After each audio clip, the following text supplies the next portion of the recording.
Isang antolohiya ng mga pagbasa sa mga salita ng makapangyarihang Diyos.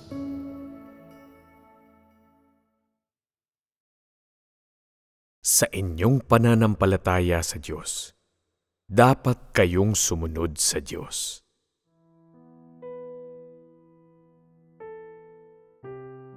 Bakit ka ba naniniwala sa Diyos? Karamihan sa mga tao ay nalilito sa tanong na ito. Sila ay palaging may dalawang lubos na magkaibang pananaw tungkol sa praktikal na Diyos at sa Diyos na nasa langit. Nagpapakita na sila ay naniniwala sa Diyos hindi para tumalima, ngunit para makatanggap ng ilang mga pakinabang o para makatakas sa paghihirap ng kapahamakan. Saka lamang sila medyo tumatalima, subalit ang kanilang pagtalima ay may kondisyon. Ito ay para sa kapakanan ng kanilang mga sariling adhikain at ipinilit sa kanila. Bakit ka ba naniniwala sa Diyos? Kung ito ay para lamang sa kapakanan ng iyong mga adhikain at iyong tadhana, mas mabuti pang huwag ka na lamang maniwala. Ang paniniwalang tulad nito ay panlilinlang sa sarili, paniniguro sa sarili, at pagpapahalaga sa sarili. Kung ang iyong pananampalataya ay hindi na itatag sa saligan ng pagtalima sa Diyos, sa kasukdulan, ikaw ay parurusahan dahil sa iyong pagsalungat sa Diyos. Silang lahat na hindi hinahanap ang pagtalima sa Diyos sa kanilang pananampalataya ay sumasalungat sa Diyos. Hinihingi ng Diyos na hanapin ng mga tao ang katotohanan, na mauhaw sila sa mga salita ng Diyos, at kainin at inumin nila ang mga salita ng Diyos, at ito ay kanilang isagawa upang makamit nila ang pagtalima sa Diyos. Kung ang iyong mga dahilan ay totoong ganoon, siguradong itatanghal ka ng Diyos at tiyak na magiging mapagpala siya tungo sa iyo.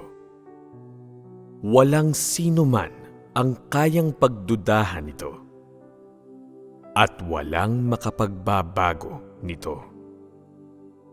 Kung ang iyong mga adhikain ay hindi para sa kapakanan ng pagtalima sa Diyos at mayroon kang ibang mga layunin, kung gayon, ang lahat ng iyong sinasabi at ginagawa, ang iyong mga dasal sa harapan ng Diyos, at kahit ang bawat kilos mo ay magiging pagsalungat sa Diyos. Maaaring ikaw ay may malumanay na pananalita at marahang pag-uugali. Ang bawat kilos mo at pagpapahayag ay maaaring tama kung tignan. Maaaring lumilitaw ka bilang isa na tumatalima, subalit pagdating sa iyong mga adhikain at mga pananaw tungkol sa pananampalataya sa Diyos, lahat ng iyong ginagawa ay pagsalungat sa Diyos at masama. Ang mga taong nagpapakita na parang tumatalima gaya ng tupa, subalit ang mga puso ay nagkakandili ng mga masasamang hangarin, ay mga lobo na nakadamit tupa. Sila ay direktang nagkakasala sa Diyos. At ang Diyos ay walang ititira kahit isa sa kanila.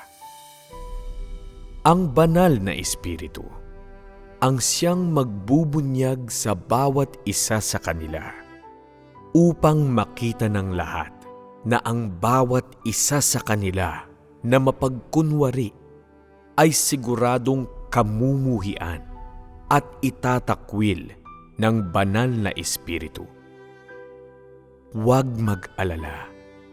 Ang Diyos ang siyang makikitungo at magpapasya sa kanila ng isa-isa.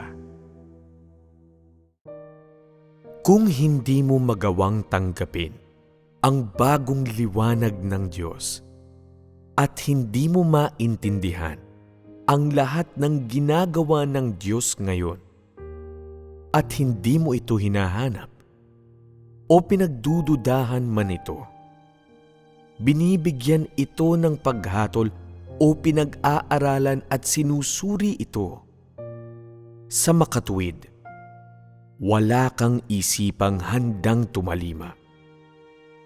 Kung sakaling ang liwanag ng ngayong kasalukuyan ay sumilay, pahahalagahan mo pa rin ang liwanag ng kahapon at sasalungatin ang bagong gawain ng Diyos. Kung gayon, wala kang ipinagkaiba sa isang katatawanan. Ikaw ay isa sa mga yaon na sinasadyang salungatin ang Diyos.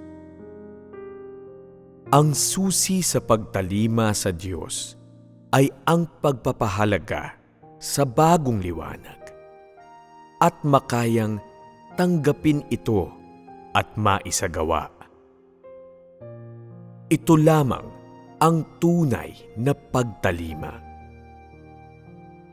Silang mga walang kahandaang mauhaw sa Diyos ay walang kakayahan na magkaroon ng isipang tatalima sa Diyos. At kaya lamang nilang sumalungat sa Diyos dahil sa kasiyahan sa kasalukuyang kalagayan. Na ang tao ay hindi makatatalima sa Diyos ay sa kadahilanang siya ay naaangkin ng kung ano ang dumating sa nakaraan. Ang mga bagay na dumating noon ang siyang nagbigay sa mga tao ng lahat ng uri ng mga pagkaintindi at maling akala tungkol sa Diyos na naging mga larawan ng Diyos sa kanilang mga isipan. Sa gayon, ang kanilang pinaniniwalaan ay ang kanilang sariling mga pagkaintindi at ang mga pamantayan ng kanilang sariling guni-guni. Kung susukatin mo ang Diyos na gumagawa ng aktwal na gawain sa kasalukuyan laban sa Diyos ng iyong sariling guni-guni, sa makatwid, ang iyong pananampalataya ay nagmumula kay Satanas. At ito ay ayon sa iyong sariling kagustuhan. At ayaw ng Diyos ng pananampalatayang kagaya nito. Kahit gaano pa katayog ang mga katibayan ng kanilang mga kakayahan, at kahit ano pa ang kanilang paghahandog, kahit pa nakapag-alay sila ng habang buhay na pagsisikap sa kanyang gawain at ginawang martir ang kanilang mga sarili. Hindi sinasang-ayunan ng Diyos ang sinuman na may ganitong uri ng pananampalataya. Nagpapakita lamang siya ng kaunting kagandahang loob sa kanila at pinahihintulutan silang lasapin ito sa sandaling panahon. Ang mga taong kagaya nito ay walang kakayahang isagawa ang katotohanan. Ang banal na espiritu ay hindi gumagawa sa kanilang kalooban. At dahil dito, sila ay aalisin ng Diyos isa-isa. Di alintana kung matanda o bata man sila. Silang hindi tumatalima sa Diyos sa kanilang pananampalataya at may mga maling adhikain ay silang mga sumasalungat at gumagambala. At ang mga ganyang tao ay walang pag-aalinlangang aalisin ng Diyos. Silang mga walang kahit kaunting pagtalima sa Diyos, na kumikilala lamang sa pangalan ng Diyos, at may kaunting pakiramdam sa pagmamahal at kagandahan ng Diyos, gayunman ay hindi sumasabay sa mga yapak ng banal na espiritu at hindi tumatalima sa kasalukuyang gawain at mga salita ng banal na espiritu. Ang ganyang mga tao ay nabubuhay sa gitna ng awa ng Diyos at hindi makakamit at magagawang perpekto ng Diyos. Ginagawang perpekto ng Diyos ang mga tao sa pamamagitan ng kanilang pagtalima, sa pamamagitan ng kanilang pagkain, pag-inom, at kasiyahan sa mga salita ng Diyos, at sa pamamagitan ng mga pagdurusa at pagpipino sa kanilang mga buhay. Sa pamamagitan lamang ng pananampalatayang gaya nito, mababago ang disposisyon ng mga tao, at saka lamang nila makakamit ang tunay na karunungan sa Diyos.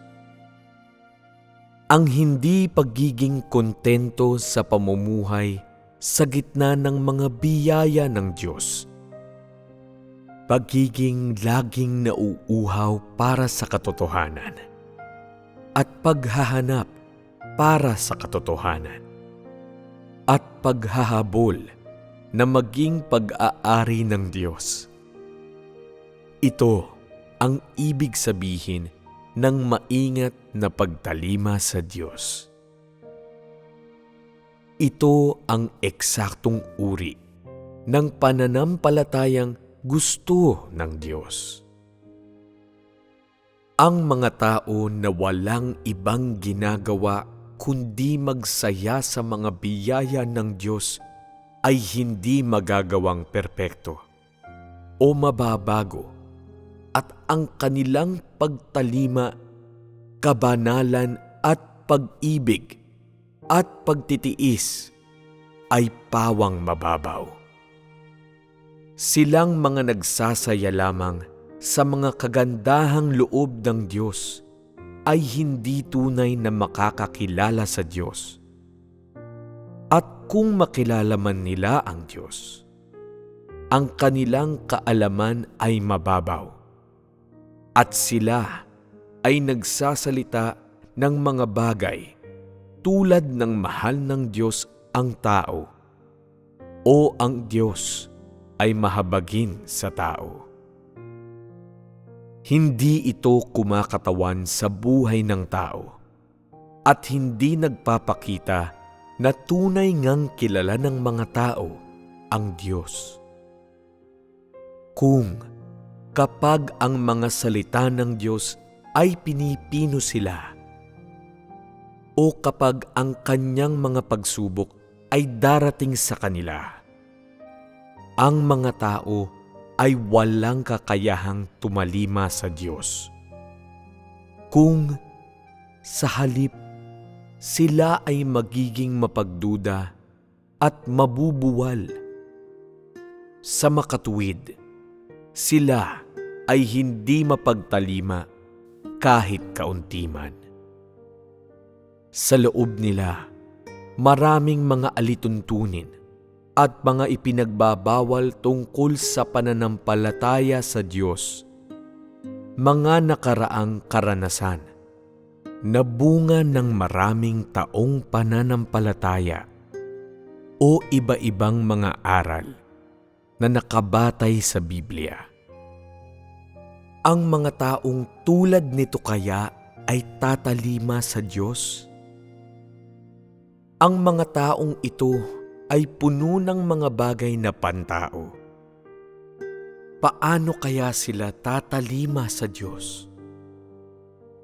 Lahat sila ay tumatalima ayon sa kanilang pansariling kagustuhan. Hahangarin ba ng Diyos ang ganitong uri ng pagtalima?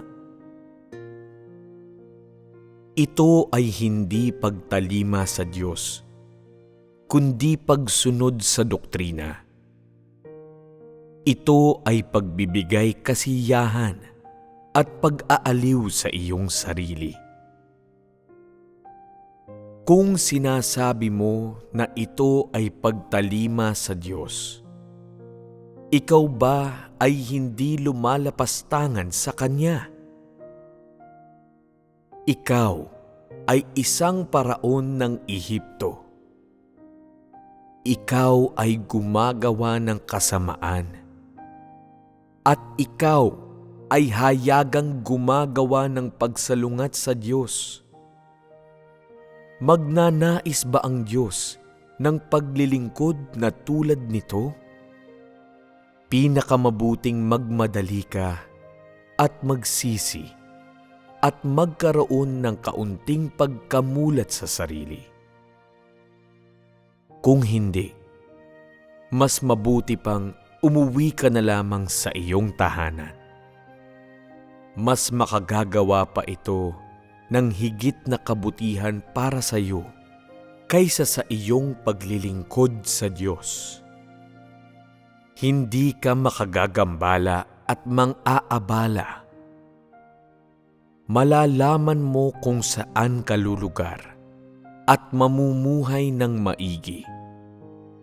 At hindi ba mas mabuti yun? Sa paraang iyan ay maiiwasan mo ang pagsalungat sa Diyos at ang maparusahan.